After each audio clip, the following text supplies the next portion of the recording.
Hmm, I want to say something serious now.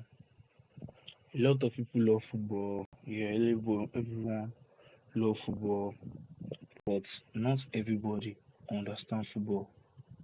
Some people love seeing when teams can carrying trophies. Yeah, some people love the drama in the match. Some people love arguments. Some people follow the trend. But loving football, understanding football, they are two different things. So today I'm going to give you guys 10 popular football opinions. Yeah, I'm going to explain them properly. I'm going to explain each opinion properly. So you guys are going to know if you are real football fans or not. If you are if you are if my opinion make you angry, please don't get offended. Yeah, just listen because this is football education and I'm Femzywrld. So let's begin. Yeah, let's begin. So this is my first opinion. If you really support a team that are winning, you are not a loyal fan. Yeah, supporting a club when they're successful is very easy. When clubs are winning trophy, winning a lot of shit, it's very easy. You see a lot of supporters. Winning teams, when teams are winning, you see people want to get a jersey. Jersey are sold out. Everyone are posting them on IG, posting them on Twitter and all that. But reality,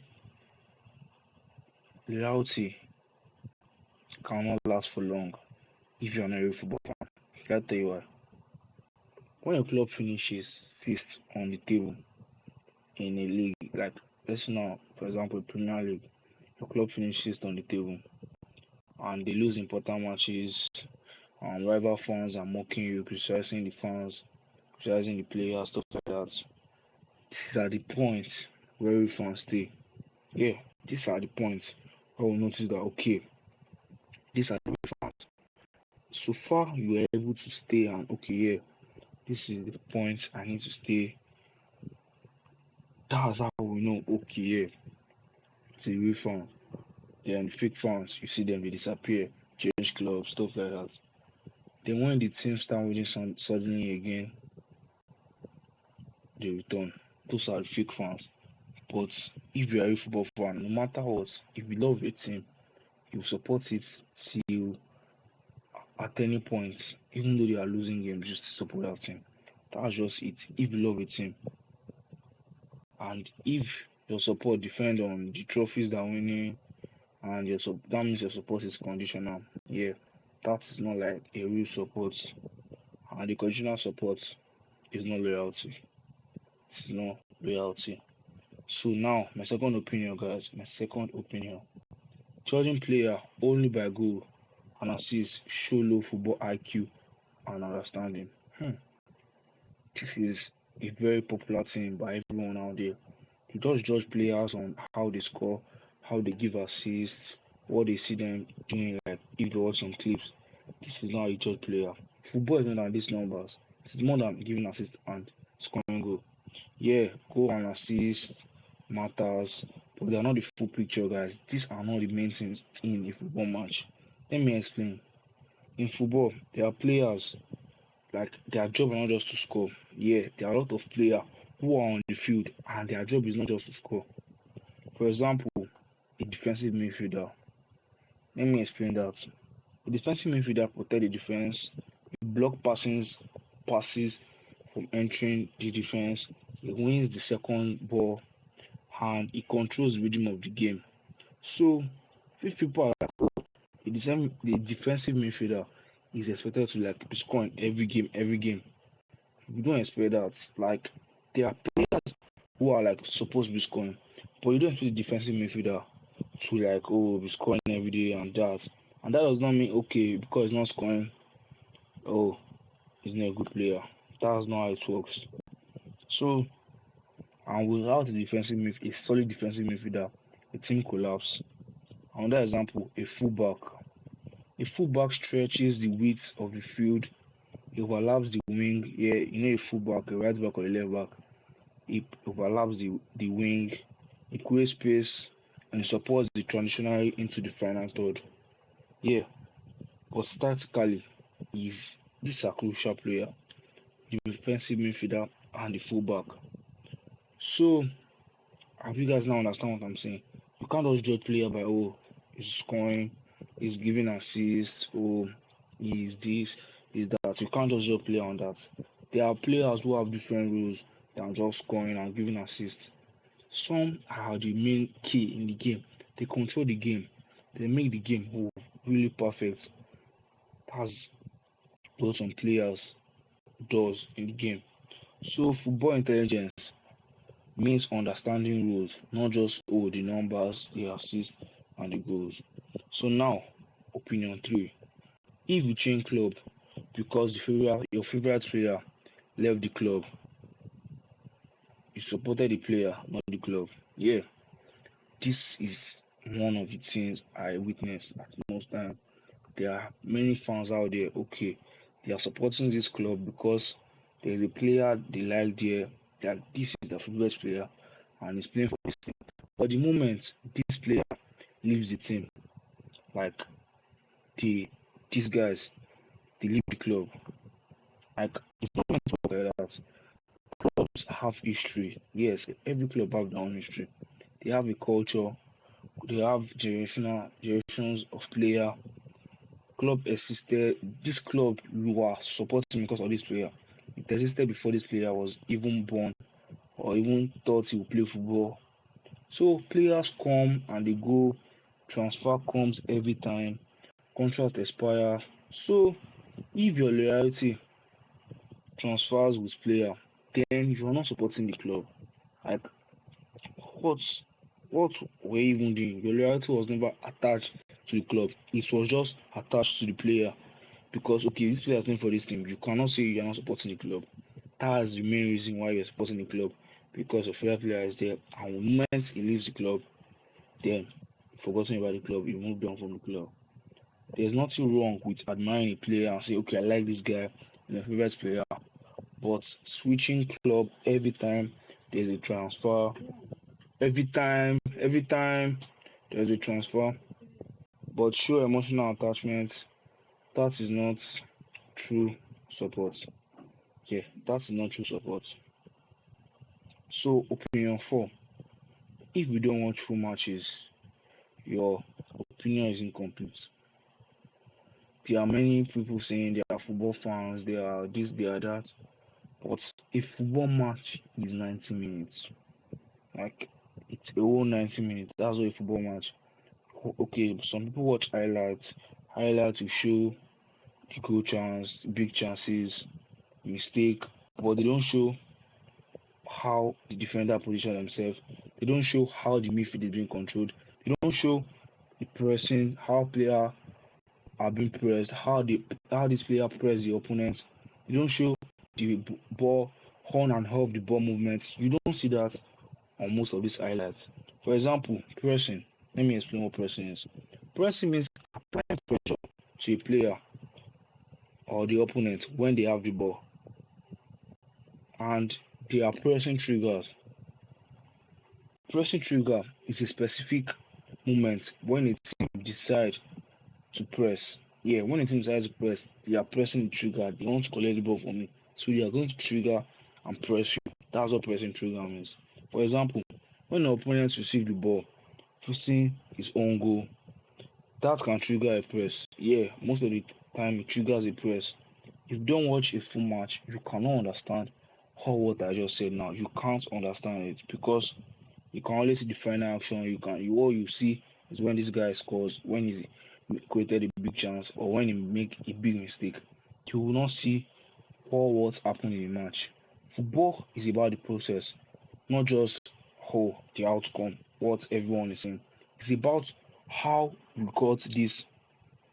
It's about how you got this outcome. That's what football really means. My fifth opinion. So one is going to be. Let me, okay, let me just say it.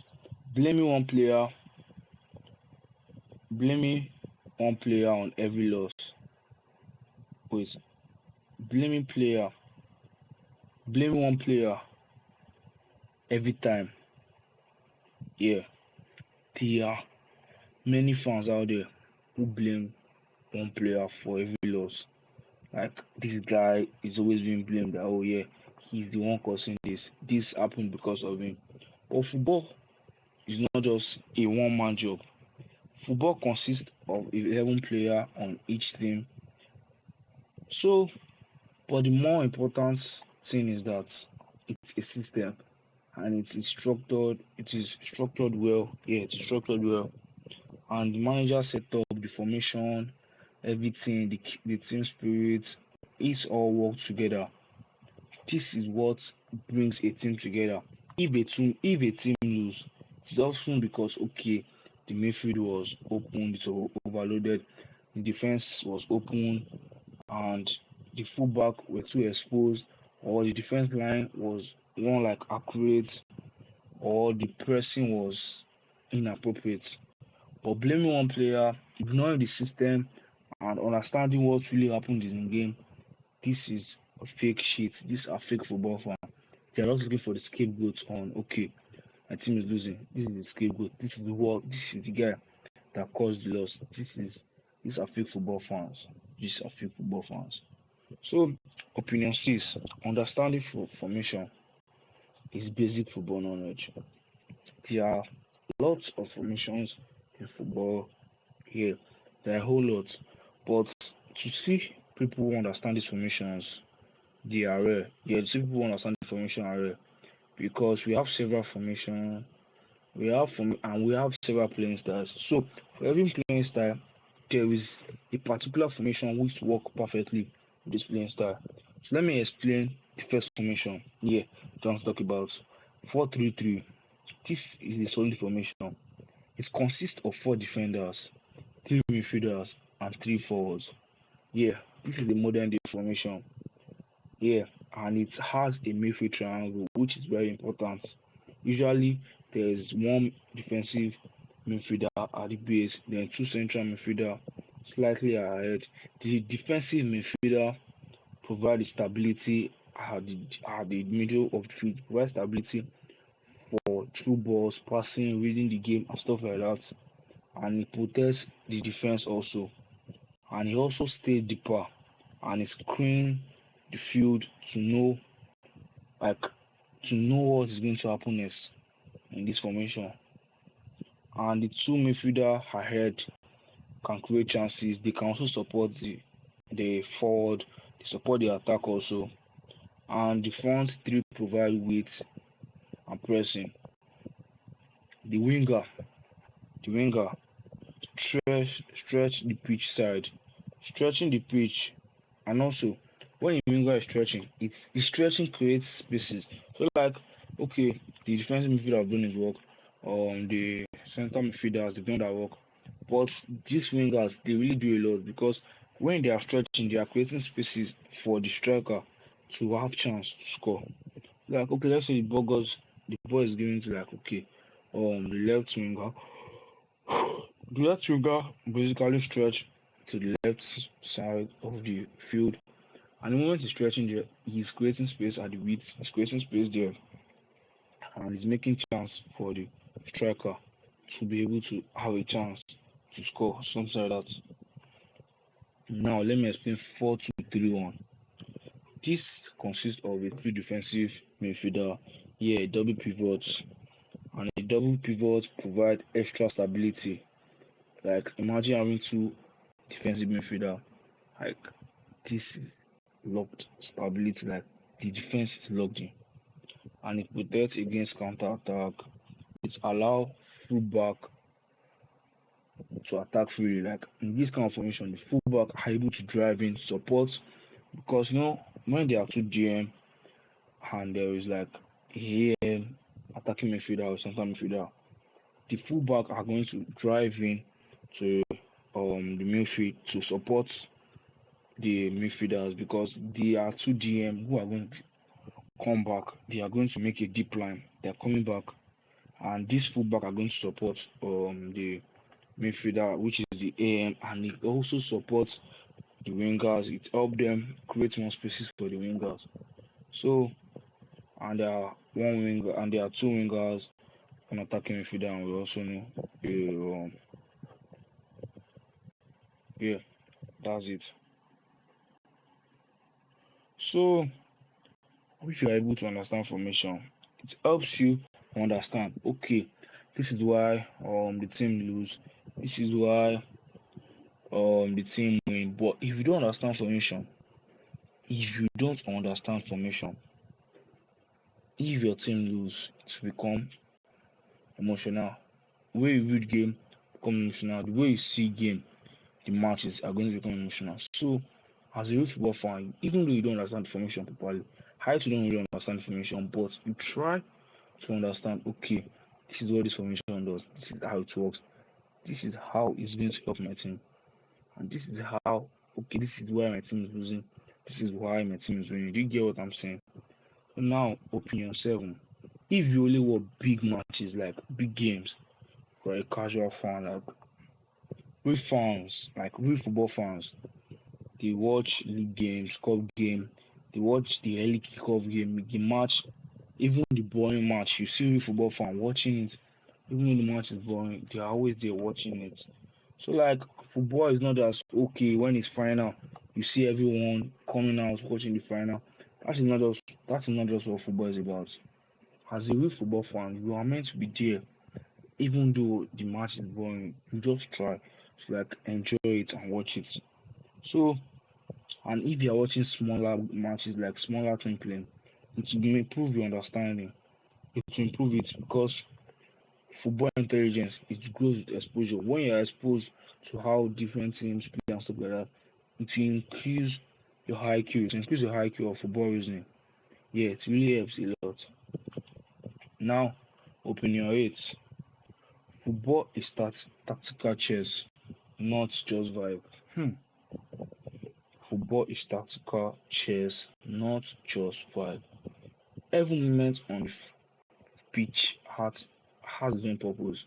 Yeah, every moment a player stays on the pitch has its own purpose. When a winger stays wide, he stretches the defense. When a striker drops deep, it creates overload in the midfield. And overload means having more player when one in one area than the opponent. Yeah, that was an overload move.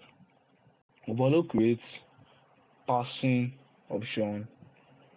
Overload creates passing control. It also creates dominance in the midfield because when your midfield is overloaded, it creates you have more power in the midfield than the opponent. So if you don't understand this, you think football is random.